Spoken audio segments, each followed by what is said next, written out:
Hello everyone, this is Ceitci Demirkova and I am the founder of Changing a Generation. As all of you are aware, we're living in very unprecedented times.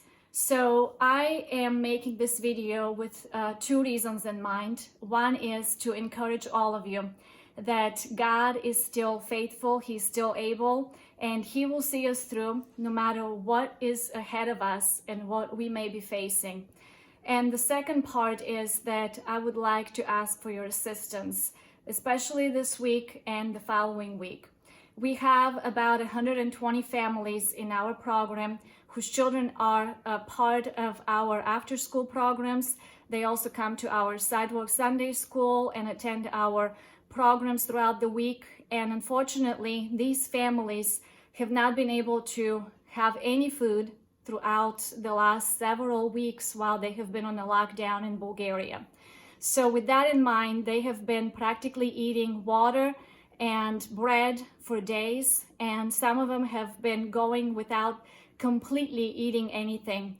So we have 120 of them that we need to help as soon as possible, and this week our teams have been approved to provide the food and to go to the stores and buy it and deliver it.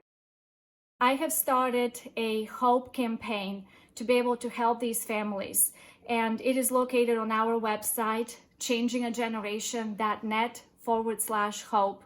It's going to be shown on the screen right now, and for only $30 and $50, we can actually provide a box with essential food that will be able to help these families and the kids for 1 month. It will include rice, it will include flour, oil, all of the ingredients are listed on the website.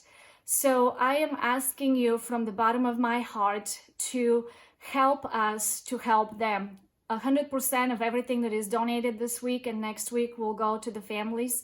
And we would love to reach not just the 120 families that we have, but also more that are also in need of the food and the items.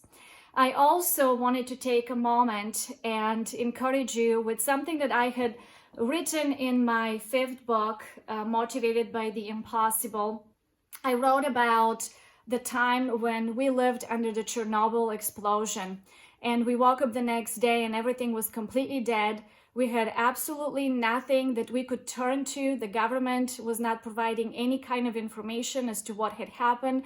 All we knew is that everything had died, including the plants, the smaller animals, and we were left just to survive somehow, some way. And here is what I wrote, and I thought this is very appropriate for the time that we're in at the moment. The day had changed our entire meaning of the essence of life. It was April 26, 1986. Without notice, we had lost our bearings and now confronted with the fearful fight against death itself. Sleeplessness and exhaustion didn't matter. The preservation of what was left of life was of greater importance. But safety was nowhere to be found as an entire community faced and dreaded the unknown. Who could possibly save us? There was absolutely no one. We were all affected, we were all sick, we were all poisoned, we were all alone. But to submit to this tragedy was a choice, and we were not willing to become its victims. We embodied the fighter's spirit for survival. As long as path was before us, we were willing to stay on it. We were willing to learn a new level of endurance for the sake of our families and for those who were fighting for life. As long as something was left in our hands, we still had a way out. Even if we held one seed, one crop, 1 gallon of water, it was enough to sustain hope, at least for a time. Thousands of people died within even the first year. It was estimated that over 250,000 people died from the radiation just that year alone. And we somehow found a way to persevere, to stick together as a community, to fight for life itself. We didn't know God at that time.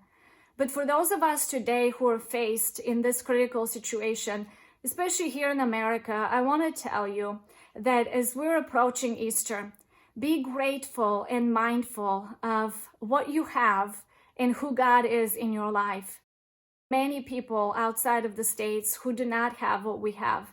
They don't even have the freedoms that we have.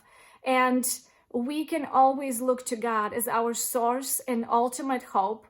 He is always the one that, despite of political agendas, despite of governments, despite of disease, His will and His purposes are always going to prevail. His truth is our anchor, and we have to hold onto His word and onto His truth, especially during this time. So stay encouraged, and let's celebrate this Easter with the mindfulness that God is a good God. He is for us. With Him, all things are still possible. Don't let anybody tell you otherwise. This sickness is not unto death, just like Jesus said to Mary and Martha. Lazarus was reawakened. He was resurrected. And just like that, God is going to resurrect all of us once again to new life in Him. I appreciate the partnership that all of you have with our organization. And thank you so much from the bottom of my heart for being a part of us.